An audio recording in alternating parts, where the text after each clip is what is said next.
Nós vamos dar início ao nosso estudo do Evangelho segundo o Espiritismo. Hoje, nós vamos estudar o capítulo 5, Instruções dos Espíritos, o Mal e o Remédio, item 19. Comunicamos a todos que há exemplares do Evangelho segundo o Espiritismo sobre a mesa, ali na entrada. Aqueles que desejarem acompanhar a leitura, por favor, pode pegar um exemplar, tá bom? Então, vamos lá. O mal e o remédio. Vossa terra é, pois, um lugar de alegria, um paraíso de delícias?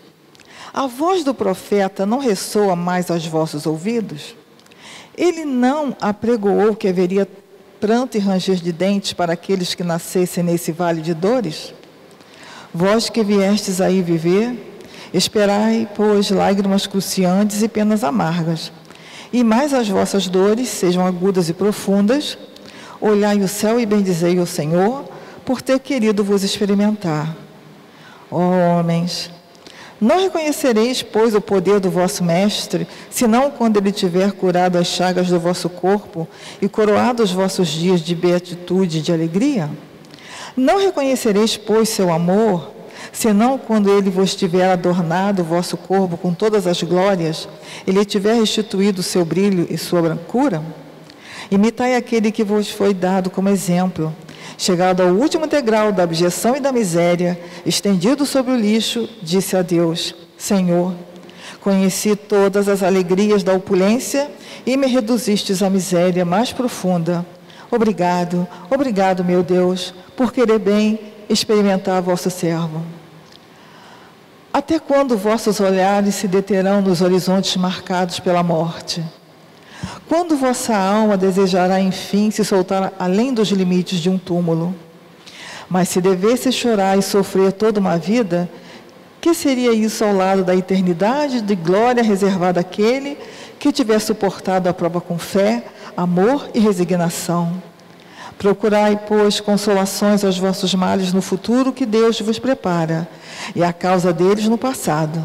E vós, que sofreis mais, considerai-vos os bem-aventurados da terra. No estado de desencarnados, quando planáveis no espaço, escolhestes vossa prova, porque vos acreditastes bastante forte para suportá-la. Por que reclamar nessa hora? Vós que pedistes a fortuna e a glória, era para sustentar a luta da tentação e vencê-la. Vós que pedistes lutar de corpo e alma contra o mal moral e físico, é porque sabias que quanto mais a prova seria dura, tanto mais a vitória seria gloriosa. E que se dela saísseis triunfantes, devesse vossa carne ser lançada sobre um monturo. Em sua morte, ela deixaria escapar uma alma brilhante de brancura, e tornada pura pelo batismo da expiação e do sofrimento. Que remédio, pois, recomendar àqueles que estão atacados de obsessões cruéis e de males cruciantes? Um só é infalível: a fé, o olhar para o céu. Se no acesso dos vossos mais cruéis sofrimentos a vossa voz cantar ao Senhor, o anjo à vossa cabeceira, de sua mão vos mostrará o sinal de salvação e o lugar que deveis ocupar um dia. É a fé o remédio certo do sofrimento. Ela mostra sempre os horizontes do infinito diante dos quais se apagam os poucos dias sombrios do presente. Não nos pergunteis mais, pois, qual remédio é preciso empregar para curar tal úlcera ou tal chaga, tal tentação ou tal prova. Recordai que aquele que crê é forte pelo remédio da fé, e aquele que duvida um segundo da sua eficácia é logo punido, porque experimenta no mesmo instante as pungentes angústias da aflição. O Senhor marcou com seu selo todos aqueles que creem nele. Cristo vos disse que com a fé transportam-se as montanhas, e eu vos digo que aquele que sofre e tiver a fé por sustentáculo será colocado sob sua égide e não sofrerá mais. Os momentos das mais fortes dores serão para ele as primeiras notas de alegria da eternidade. Sua alma se desprenderá de tal forma de seu corpo que, enquanto esse se contorcer sob as convulsões, ela planará nas regiões celestes, cantando com os anjos os hinos de reconhecimento e de glória ao Senhor. Felizes aqueles que sofrem e que choram, que suas almas se alegrem, porque serão abençoadas por Deus. Santo Agostinho, Paris, 1863. Queridos amigos e irmãos, vamos começar o nosso estudo. E conosco nesta noite, para facilitar e auxiliar na reflexão do estudo, nós vamos convidar o nosso amigo e presidente da nossa casa, Sérgio Bibiano. A todos aqui presentes e aos amigos que nos acompanham pelas redes sociais, desejamos um bom estudo e boas reflexões. Muito bem, meus queridos e queridas, uma boa noite a todos. Eu cumprimentei os desencarnados. Agora eu gostaria de cumprimentar os encarnados. Meus queridos encarnados, boa noite, pessoal. Tá cheio de encarnado aqui também, né? Maravilha.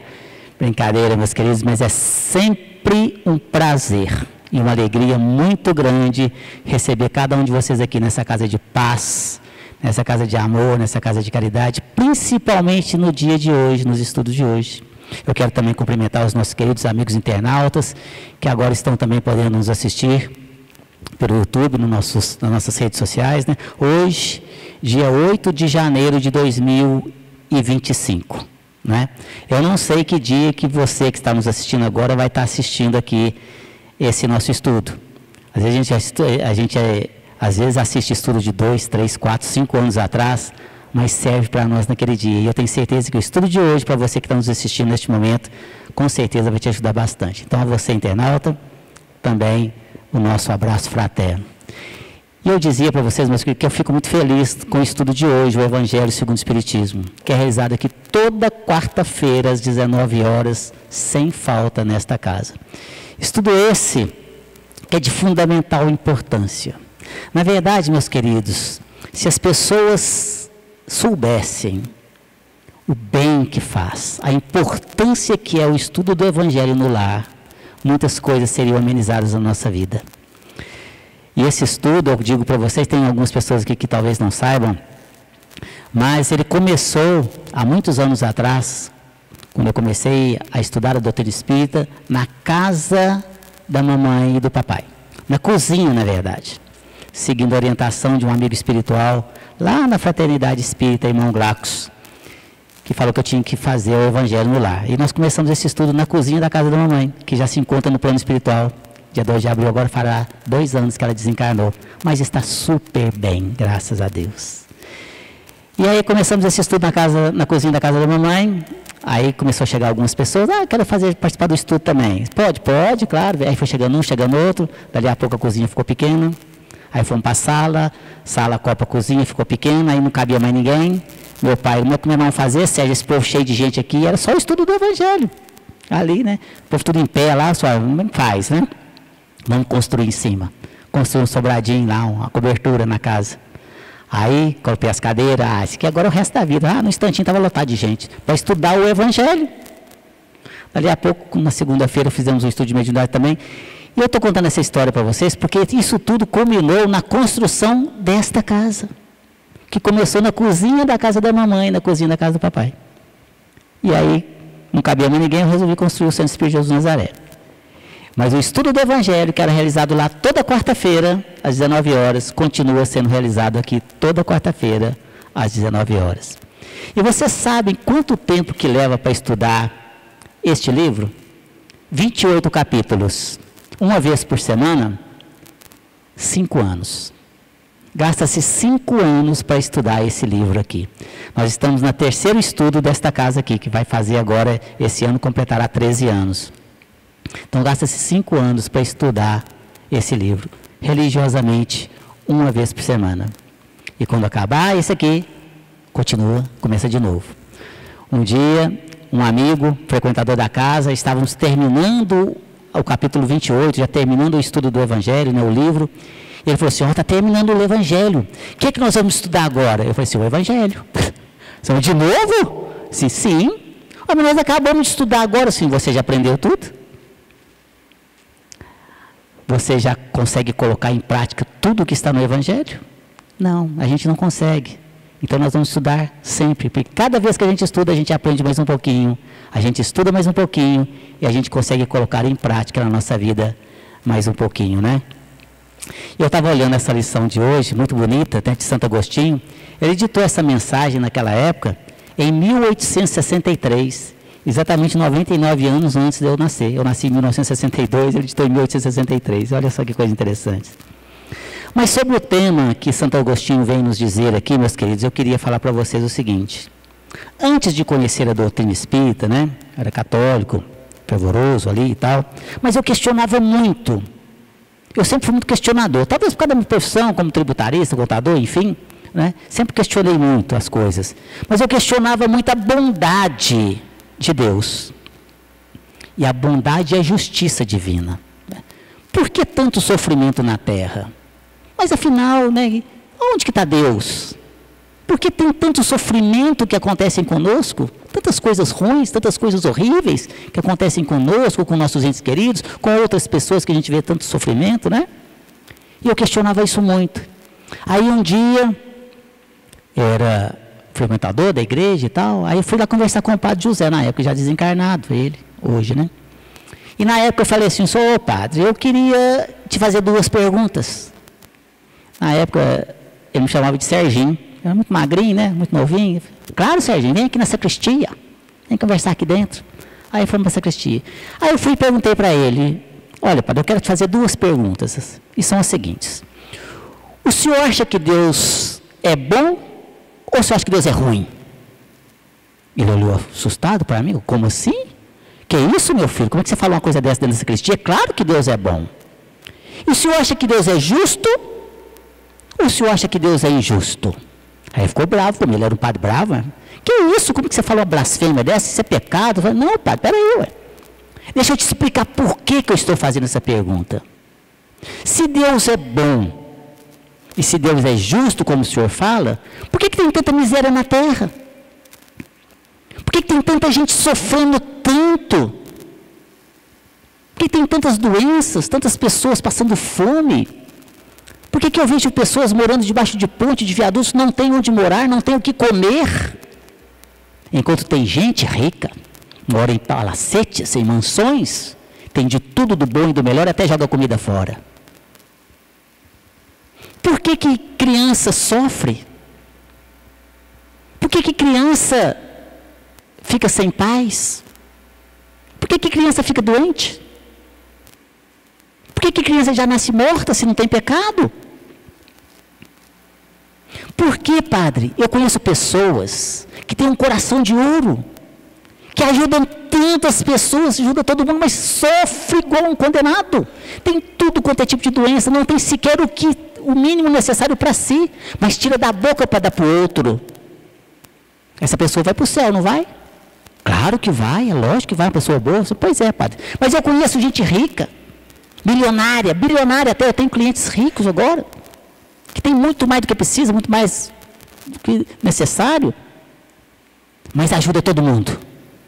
Ajuda os pobres, não tem creche, não tem asilo, não tem hospital, dá cesta básica, ajuda todo mundo que precisa ajuda. Essa pessoa vai para o céu também, não vai não? Sim, claro que vai. Então, qual que é o critério? Se temos uma vida só, uma pessoa sofre a vida inteira e vai para o céu. A outra pessoa não sofre nada e vai para o céu. Por que, padre, que dentro de uma mesma família, nós temos 2 filhos, filho do mesmo pai, filho da mesma mãe, e um é cego, surdo, mudo, deficiente mental, e o outro é saudável? Qual é o critério? Onde que está a justiça divina? Onde que está a bondade de Deus nisso? Eu não entendi, eu queria explicações, não é? E eu falei, não, meu filho, nós estamos pagando aqui os nossos pecados, até a nossa 4ª geração, nós estamos pagando nosso pecado desde da nossa criação de Adão e Eva. Eu não concordo com isso. Adão e Eva, eles pecaram lá e eu estou pagando pecado deles até hoje? Como assim? Aí eu fui fazer essas mesmas perguntas para um pastor. E o pastor falou para mim assim, olha meu filho, nós estamos pagando o nosso pecado até a nossa 4ª geração. Eu não concordo com esse Deus, não. Quer dizer que meu bisavô fez um tanto de coisa errada lá e eu estou pagando hoje? O que eu tenho com isso? Eu nem conheci o velho, eu não tenho isso não, Agora eu vou pagar pecado do meu bisavô? Nem a justiça humana que é falível é assim. Quer dizer que meu pai mata uma pessoa e eu vou ser preso? Eu mato uma pessoa e você prender meu filho? Eu deveria ser responsável pelos meus atos. E eu não concordava com essa situação. E aí fui encontrar respostas sensatas, filosóficas, mas principalmente científicas, na doutrina espírita, né? E aí eu comecei então a estudar. Fui estudando o espiritismo, fui estudando, adentrei pela primeira vez numa casa espírita, lá em Belo Horizonte, Fraternidade Espírita e Irmão Glacos. Eu tinha alguns clientes lá, um cliente muito grande lá, então eu tinha que ir para lá, ficava lá 3 dias da semana, eu ficava lá em Belo Horizonte, dormia em hotel e tal. E aí, conheci o espiritismo. Eu conto essa história, para não alongar muito aqui, quem tiver curiosidade depois, tem uma palestra minha que é aniversário de 2 anos do Centro Espírita Jesus Nazaré. Depois assista essa palestra lá, que eu conto a minha trajetória na doutrina espírita, que chegou a culminar na construção dessa casa. Tem umas partes bem hilárias, até engraçadas lá, porque quando eu entrei numa casa espírita, gente, pela primeira vez, eu entrei morrendo de medo. Nossa Senhora! Gente, porque eu tive uma experiência espiritualista quando adolescente, minha tia me levou num lugar que eu achava que era centro espírita. Para mim tudo era centro espírita, né? E aí cheguei lá, o bicho estava pegando, meu pau comendo mesmo, e cachaça para todo lado, e caruto para cá, e espírito baixando para todo mundo lado. Eu assim, Deus, que me livre desse lugar, velho, né? E eu passei um mal danado, não, eu quero voltar lá para minha igrejinha católica, lá que é pão, lá 60 joelhos, toma hoste, tá bom, e vai embora para casa. E eu fiquei com aquele negócio, né? Eu achava que o espiritismo era isso, era fazer macumba, fazer trabalho, fazer mal para os outros e tal, aquele negócio todo. E aí, gente, foi muito engraçado, porque nessa empresa, que era uma empresa de grande porte, o diretor-geral, que mandava até mais do que o dono, ele era espírita.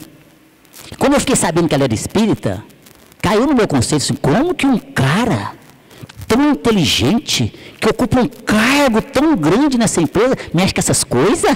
Deus me livre! Mas aí eu não vou questionar, né? A gente diz que a gente não deve discutir religião, futebol, o que mais? E o quê? Política, né?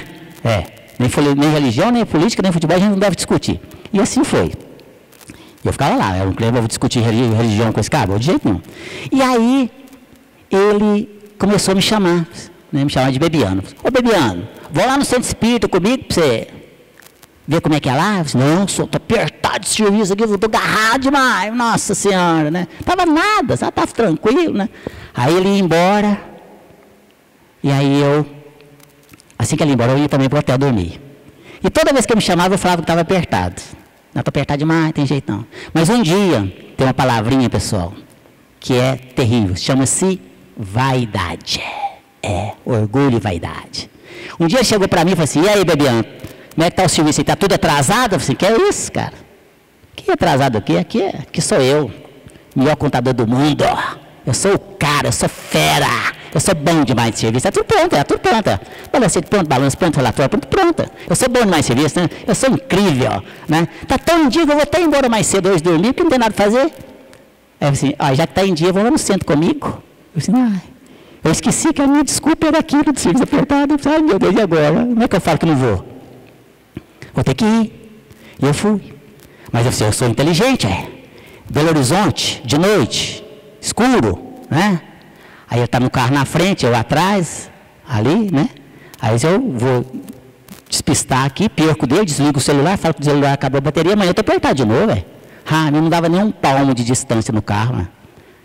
Teve jeito não, cheguei lá, nessa tal Fraternidade Espírita Irmão Glacos, morrendo de medo. Eu sempre trabalho de terno e gravata, gente, mas ali o suor descia, que molhava a minha camisa, de medo, de pavor. Eu rezei para tudo quanto é santo que vocês possam imaginar na vida. Meu carro não cabia mais santo. De tanto santo que eu chamo, me ajuda, Nossa Senhora Aparecida, me proteja com o Senhor manto, pelo amor de Deus, Nossa Senhora Aparecida. Né? Cheguei lá na fraternidade. Aí, no segundo andar, o pessoal tudo recebendo, aí cheguei lá, um salão amplo como esse, mas estava tudo clarinho, tudo arrumadinho. Eu falei assim, gente, mas isso tem que estar esquisito, né? Eu estava pensando em encontrar aquelas coisas, né? E eu sentei perto da escada, na última cadeira, pertinho da escada. Se a hora que tem que começar a pegar fogo, tinha uma mesa como essa assim no palco, você desce lá, né? Tinha umas pessoas sentadas lá, você desce lá que o bicho pega. A hora que o bicho começar a pegar aqui, eu vou descer, sair dessa, eu não quero nem saber, posso até perder o cliente, não estou nem aí, mas que eu não fico aqui, não fico não. E fiquei lá na última cadeira, quietinho, nem respirar direito eu respirava, para não aparecer para ninguém, né? Quietinho.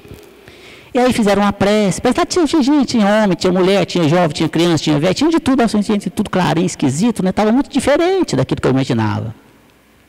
Fizeram uma prece, começaram uma palestra. Naquela época passava eu por uma série de situações difíceis no lar, né? Na época meu pai bebia muito e tal, era complicado. Hoje, graças a Deus, não bebe mais nada, está uma maravilha, em casa está uma paz. Mas a gente passava uma série de problemas, enfim. E a palestra era exatamente o que eu estava passando. E eu falei, como é que esse cara sabe da minha vida? Né? E eu estava enfiando o dedo na ferida mesmo ali. Né? E ele falava, eu baixava a cabeça assim, quando eu olhava, parecia que estava olhando para mim. Tinha umas 600 pessoas, e ele estava olhando para mim. Eu falei, gente do céu, ele estava olhando para mim. Né? E falava só para mim mesmo, meu Deus do céu. Aí, acabou a palestra, fez uma outra, eram 2 palestras na noite. Fizeram a segunda palestra. A segunda palestra era mais ainda sobre o que eu estava passando. Assim, gente do céu, esse povo aqui é macumbeiro mesmo. Sabe tudo da minha vida. Meu Deus do céu. Aí no meio da palestra chegou o meu amigo, diretor da empresa. Vamos lá tomar um passe. O passe lá não é igualzinho aqui, que é no final não. Lá é durante. Durante a palestra eles vão dando passe. Aí, vamos lá para você tomar um passe? Eu falei assim, não, eu vou não. Tá bom aqui, tá ótimo, beleza, quer não. Não, só vou lá tomar um passe. Eu vou nada? Passe, o que é isso? Você nem sabia que era passe? Né? Não vou, não vou. Eu fui ficando com vergonha, todo mundo olhando para mim, só vou ter que ir, né? Aí fui com ele. Chegou lá, uma salinha como a nossa aqui, meia luz, eu falei assim, eu sabia, é aqui que o bicho pega, gente do céu, eu estava morrendo de medo, tremia assim. Aí veio uma senhora muito bondosa, falou assim, ô meu filho, fecha os olhos. Faz uma prece para Jesus. Eu disse, eu vou fechar o olho, mas é aqui que eu vou fechar o olho. Nunca. Né? Fechei um só. Né? Fiz um nosso mais ou menos da decoreba lá, né?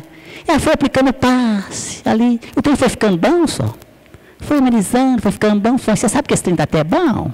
Né? Aí foi aplicando, acabou o passe. Tá? Assim, vai com Deus. Eu falei assim, aí, acabou? Acabou. Pode ir embora? Pode, obrigado, né? Aí sentei, acabou a palestra, fizeram a prece, o povo começou a sair, levantar e ir embora. Eu falei, mas e aí? Né? E não acontecia mais nada. Aí chegou meu amigo, vamos embora? Eu falei, mas como assim? Né? E as coisas, pensei, e as coisas? Né? Assim, já acabou? Eu falei, acabou, mas assim, acabou tudo? Tudo, assim, mas não vai acontecer mais nada? Eu assim, não. Mas todo dia desse jeito? Eu assim, é. O que você achou que ia acontecer aqui, Sérgio? Nada, imagina, nada não, é isso mesmo. No outro dia eu voltei. Voltei mais aberto, né? Ali com o coração mais aberto para poder realmente estudar. E eu fui estudando, meus queridos. Eu fui estudando bastante ali. Foi aonde, lá, com esses, no início dessa doutrina espírita, mas mesmo assim, com o estudo que eu estava fazendo, eu me questionava. Eu questionava por que o meu sofrimento? Por que afinal, né, eu ainda estava sofrendo tanto? Se eu ia no centro, eu ajudava lá, eu fazia lá, já depois de um certo tempo, eu já fazia alguns trabalhos voluntários, eu ajudava a casa, eu fazia doação, né, ali. Mas eu então depois entendi que o que eu estava querendo era uma moeda de troca. Aí eu estava indo no centro, então eu ajudava lá, e os espíritos têm que me ajudar. Os espíritos têm que resolver meus problemas, né? E não é assim, meus queridos. Mas eu reclamava direto, toda vez que eu chegava, deve estar difícil demais e tal. E aí tinha uma pessoa lá, que aqui nós fazemos, que é o acolhimento fraterno, né? Lá chama-se receituário mediúnico. Aí fui conversar com a dona Mariana, que eu devo tanto àquela senhora. E eu fui chorar, e chorei as minhas mágoas todas para ela. Assim, não, Sérgio, vamos fazer aqui o receituário mediúnico para você, que aqui nós chamamos de tratamento espiritual e acolhimento fraterno. Aí falei tudo. Aí lá vem uma carta, eu recebi uma carta de um espírito, o irmão Eugênio, da qual sou eternamente agradecido a ele. E nessa carta que eu recebi desse espírito, veio falando o que eu tinha que fazer. Olha, você tem que assistir palestra, você tem que tomar o passe, você tem que ler esse e esse livro, você tem que fazer suas preces e faça o estudo do Evangelho no lar. Aí eu li aqueles negócios tudo, aí eu fui, né? Comprei os livros, fiz palestra, mas fazer Evangelho no lar, na casa do meu pai, naquela bagunça toda, não vai dar certo não. Descapiciado, meus irmãos descapiciados, tal, aquele negócio tudo lá, aquela confusão, meu pai bebeu, não. Não fiz, não. E as coisas não melhoraram. Mas eu continuava pedindo. Ah, meu Deus, e tal, meu doutor Bezerra de Menezes, André Luiz, não sei mais quem, me ajuda. E aquela ladainha daquela petição. E Dona Mariana, eu estou indo melhor e tal. Aí passaram alguns meses, uns 6 meses. Dona Mariana falou assim, vamos fazer outro aqui, né, atendimento com você, que é o receituário mediúnico lá chamava. Aí vamos lá. Aí eu falei tudo de novo, fiquei tudo que estava acontecendo, a mesma ladainha. Aí recebi outra carta do irmão Eugênio de novo. Mas nessa carta só tinha uma frase. Ele falava assim, eu já vos disse, implante o evangelho no lar. Nó, que ferrada, que vergonha. Gente, você pediu ajuda, eu estou te falando o que você tem que fazer, você não faz e quer o quê? Milagre? Era o que eu queria, milagre. Foi então que eu comecei o evangelho no lar. Chamei minha irmã, que está aqui hoje, Sandra, Geisa, né? E começamos a fazer o evangelho no lar, na cozinha da casa da mamãe, que culminou em tudo isso que vocês estão vendo aqui, tá certo? Mas depois, com mais estudos, aprofundando nos estudos, enfim, nas palestras aqui, eu aprendi sobre a lei de causa e efeito, lei de ação e reação, meus queridos. E aí vi que realmente, somente nós é que somos responsáveis pelos nossos atos. Se estamos passando por situações difíceis hoje, não culpe ninguém. Se quer achar um culpado, vá lá no banheiro da sua casa e olhe no espelho, e olhe bem fundo dos seus olhos e diga, tá vendo? Quem mandou você aprontar? Agora você aguenta, não é? Agora você aguenta. Se existe um culpado, somos nós. Mas Deus, na sua infinita bondade e misericórdia, nos dá sempre uma nova oportunidade de recomeçar. Uma reencarnação nova. Para que a gente possa refazer aqui a nossa vida e nos redimir dos erros do passado. Não como punição, porque Deus não pune ninguém.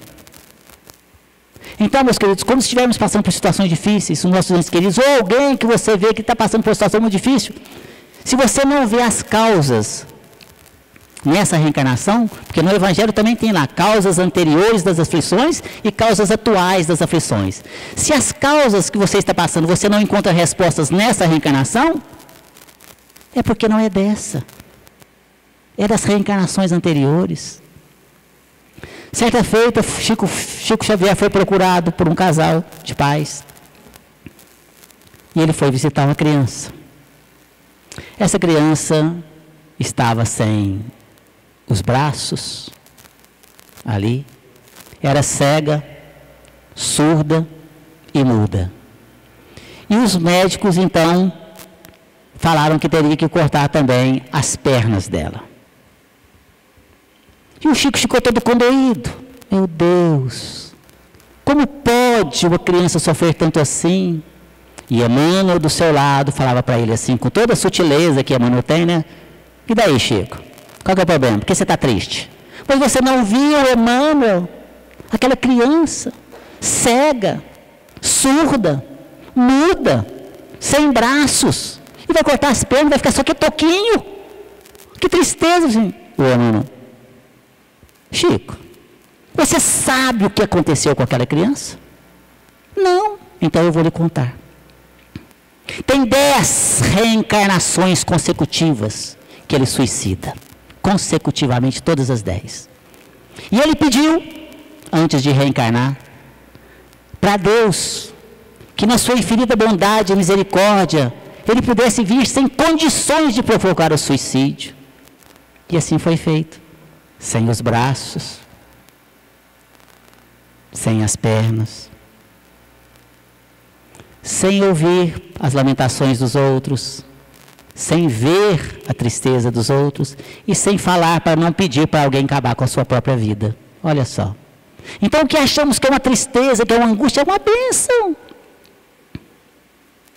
Era uma oportunidade dele passar. E Emmanuel disse, vai viver pouco tempo. É o necessário para que ele possa reconstituir o seu perispírito, que foi danificado durante 1000 anos, 10 reencarnações consecutivas, isso foi dando. Olha só, meus queridos. Então, eu fiquei então pensando, por que a gente, né, sofre tanto? Olha só. Então são oportunidades. E aí eu faço aqui, né, uma pergunta para vocês. Quem aqui que acha que está passando por dificuldades? Quem aqui acha que está passando por problema? Quem aqui que não tem nenhum problema, levanta a mão. Quem aqui que não tem nenhuma dificuldade, levanta a mão. Nem com você, nem problema de relacionamento, nem problema de saúde, nem problema financeiro, nem problema com o pai, nem com a mãe, nem com o filho, nem com o vizinho, nem com o trabalho, nem profissional, nem nada. Quem aqui que não tem nenhum problema, levanta a mão. Ninguém levantou a mão. Por que vocês acham que tem problemas?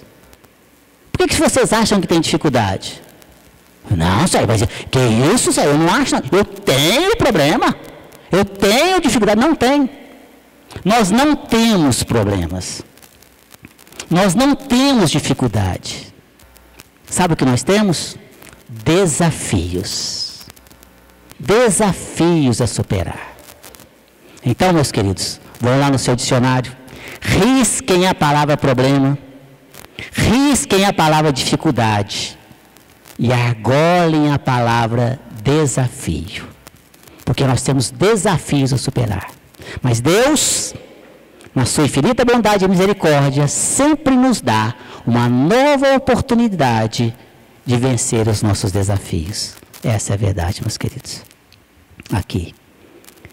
E aí, eu também fui pensando. Então, eu estou aqui para pagar pelos meus erros do passado. Eu estou aqui para me redimir dos erros, né? É o meu destino. Não.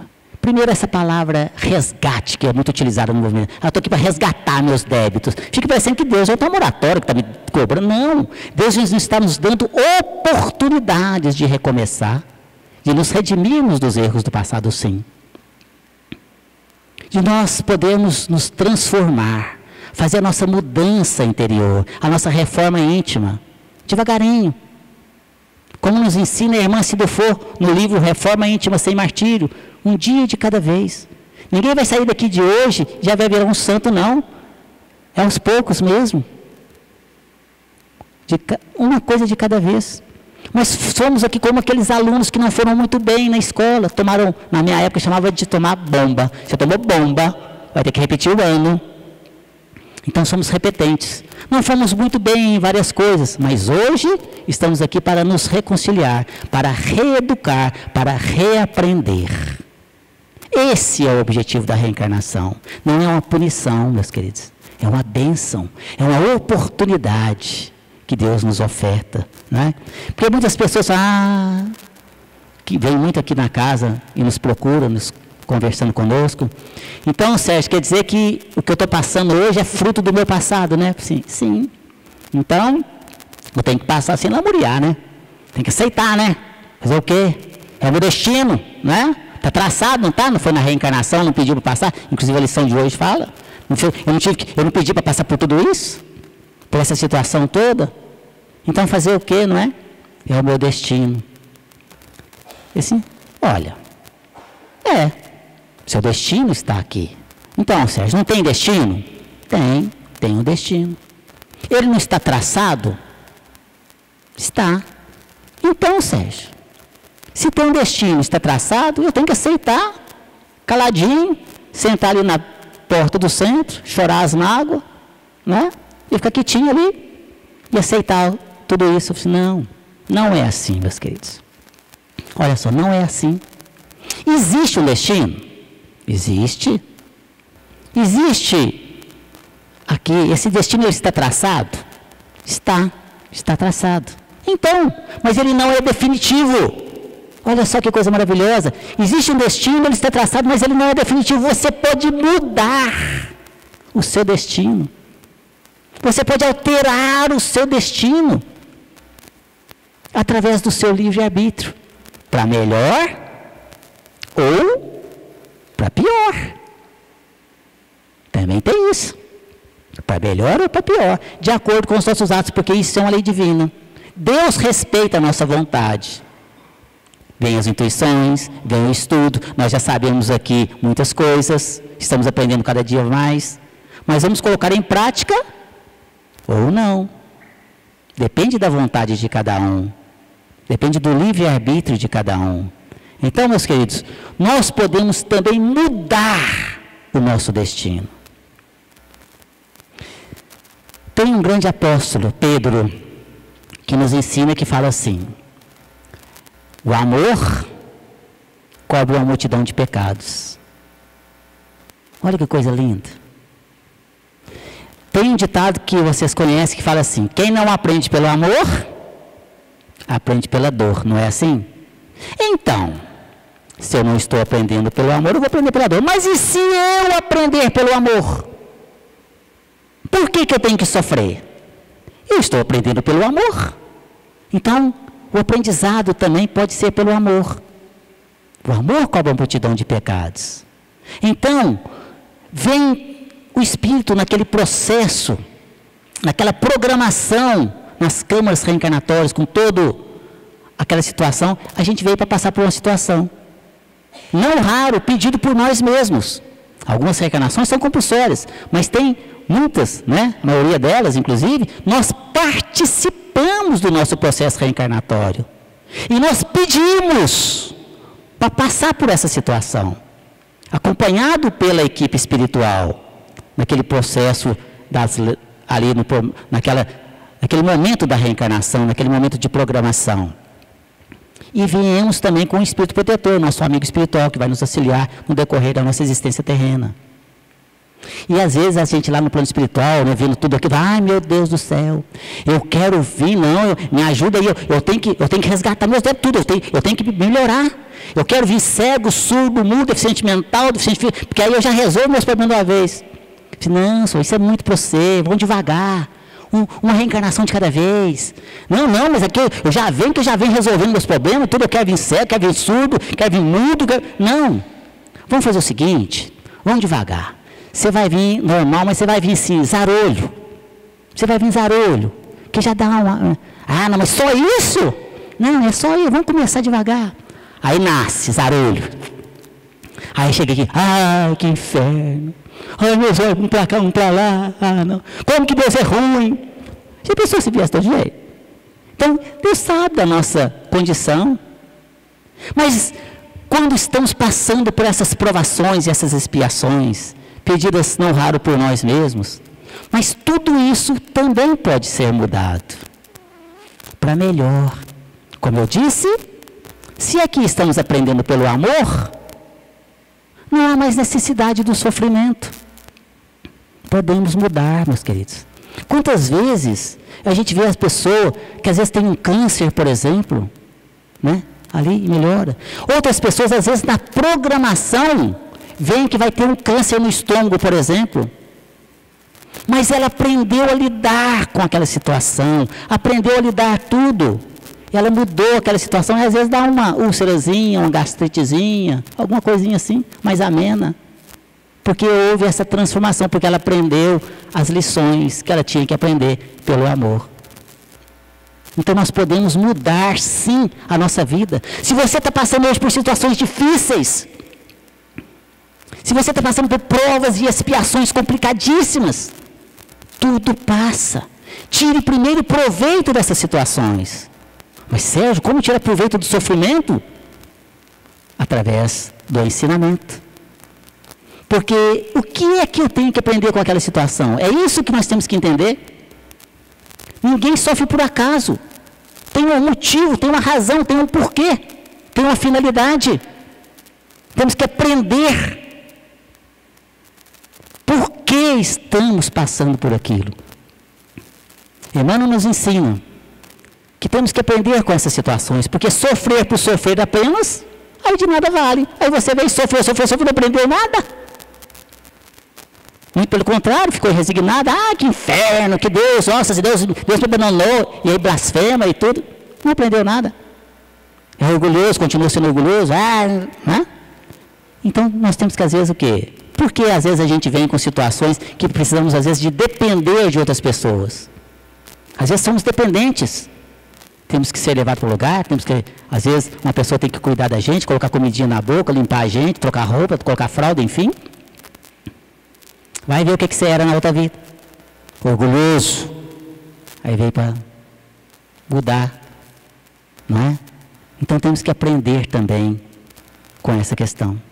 E quem nos ensina que nós podemos mudar toda essa programação que a gente veio, que como nos ensina Pedro, o apóstolo, o amor cobre a multidão de pecados, é um grande espírito, de grande escola, chamado Hamed.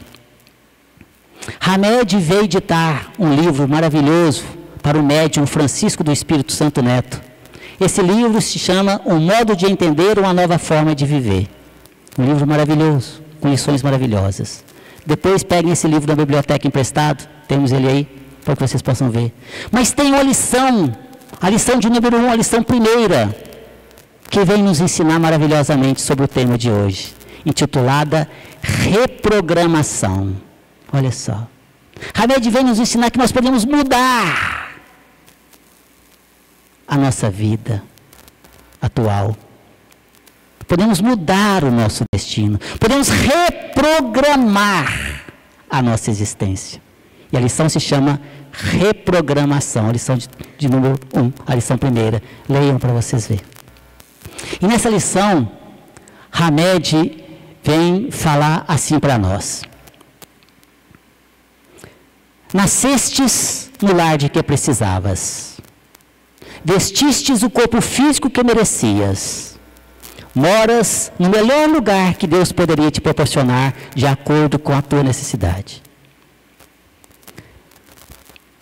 Possui os recursos financeiros coerentes com as tuas necessidades, nem mais nem menos, mas o justo para as tuas lutas terrenas. Teu ambiente de trabalho é o que elegestes espontaneamente para a tua realização. Teus parentes e amigos são almas que atraístes com as tuas próprias afinidades. Olha só, os teus parentes e amigos são almas que atraístes com as tuas próprias afinidades. Ele ainda fala assim, portanto, o teu destino está constantemente sob o teu controle. E ainda fala, tu escolhes, recolhes, eleges, buscas, atrás, modificas, expulsas tudo aquilo que te rodeia a existência. Teus pensamentos e atitudes são as fontes de atração e de repulsão na tua jornada vivencial. E fala assim, portanto, não reclames, nem te faças de vítima. Antes de tudo, analisa e observa. A mudança está em tuas mãos. E fala assim, reprograme a tua meta. Busque o bem e viverás melhor. Olha, meus queridos, essa lição nos ensina tudo. Não precisaríamos falar mais nada. Nós podemos mudar a nossa vida sim. E todas essas provas, expiações, todas as provações que estamos passando nessa existência, são grandes oportunidades, como nos ensina Santo Agostinho, lá em 1863. Oportunidades que nós mesmos pedimos para nos reeducarmos. Aproveitemos. Mas nunca se esqueçam, meus queridos, nós não estamos desamparados. Nós não estamos desamparados. Deus jamais desampara seus filhos. Jesus jamais nos abandona. Os nossos amigos espirituais estão atentos às nossas necessidades. Em especial, o nosso amigo espiritual, o nosso espírito protetor, aqui. Eu queria finalizar aqui sugerindo para vocês uma palestra da minha autoria. Está aqui no site do centro, se tiver dificuldade de achar, chama-se Agradecimento. Só digitar lá no YouTube, Sérgio Bebiano Palestras. Vai aparecer um monte de palestra minha lá. Aí tem essa, chama-se Agradecimento. Eu tenho certeza que vocês vão gostar. Quando tiverem condições, tiver tempo, assista essa palestra. Eu vou dizer para vocês, eu assisto essa palestra de vez em quando. Às vezes nem todo dia a gente está bem, vai, meu Deus do céu. Aí eu vou lá, assisto a minha palestra. Eu assisto a minha palestra. Ah, tá tudo bom assim. Então é uma palestra muito interessante que nos motiva e que nos ajuda, né, a superar essas adversidades da vida. E nunca se esqueçam, meus queridos, não cai uma folha de uma árvore sem a permissão divina. E aproveitem a oportunidade da reencarnação. Eu tenho certeza absoluta que essa reencarnação, com certeza, é a melhor que estamos tendo dentro de várias que já tivemos, inúmeras que já tivemos. Só de nós nos lembrarmos aqui que hoje estamos nesta casa abençoada, e que hoje aqui ninguém mais tem coragem de ir ali do outro lado da rua e matar uma pessoa para roubar, já deu uma boa meia hora, né? Nossa. E aí a gente vai ver o que a gente fazia no passado, que eram as coisas terríveis. Quem nos conta isso? A própria história da humanidade. Aprendemos isso nas aulas de história no colégio. Há não muito tempo atrás, o que a gente fazia com os escravos, menos de 200 anos atrás? Amarrava eles nos troncos, não era assim? Batia neles, à toa. Cortava as pernas deles para servir de exemplo para os outros não fugir. Arrancava os olhos deles. Enterrava eles vivos nos formigueiros para as formigas comer eles vivos. Vendíamos as mulheres deles, vendíamos os filhos deles. Dava um tiquinho de comida em troca de muito serviço. Nós fizemos isso. E se olharmos a história da humanidade mais para trás ainda, a gente vai ver que a gente era bárbaro e cruel. A gente matava e continuava comendo aqui, não dava nada, porque era a lei do mais rico, do mais forte, do mais poderoso. Não dava mais quem tinha mais. Quem era mais forte, quem era mais rico, não era assim. As coisas foram mudando, meus queridos. Temos muita injustiça social ainda, mas não como naquela época. Mas muitas vezes, espíritos que nós prejudicamos no passado, hoje nos encontram. Nós, numa nova etapa da nossa vida, numa nova reencarnação, nós somos o mesmo espírito, e começa às vezes um processo de perseguição. Por isso a importância do evangelho no lar, por isso a importância de estar na casa espírita, por isso a importância de elevar os pensamentos, porque tudo, meus queridos, é sintonia. É como um rádio. Eu quero escutar a música lá de Belo Horizonte, não quero escutar a música de Divinópolis.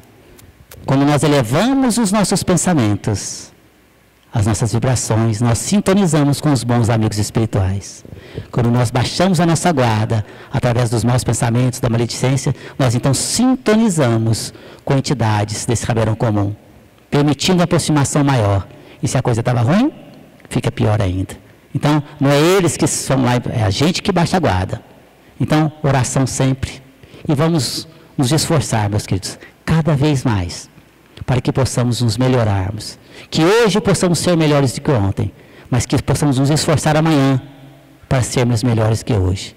Um passo de cada vez, um dia de cada vez, aos pouquinhos, reforma íntima, sem martírio, para que possamos chegar ao plano espiritual e não nos envergonharmos de nós mesmos perante a nossa própria consciência, porque é ela que vai nos cobrar. Não será um Deus nos punindo, não será Jesus apontando para nós, nem nosso amigo espiritual. É nós mesmos aqui nos criticando. Então, tenhamos fé, meus queridos, perseverança e acreditar na providência divina. Eu quero agradecer a paciência de todos vocês, o carinho que me acolheram aqui hoje, aos nossos queridos amigos internautas. Agradecer a todos vocês e que Jesus possa abençoar a todos nós, hoje e sempre. Um grande abraço, meus queridos, e muita paz.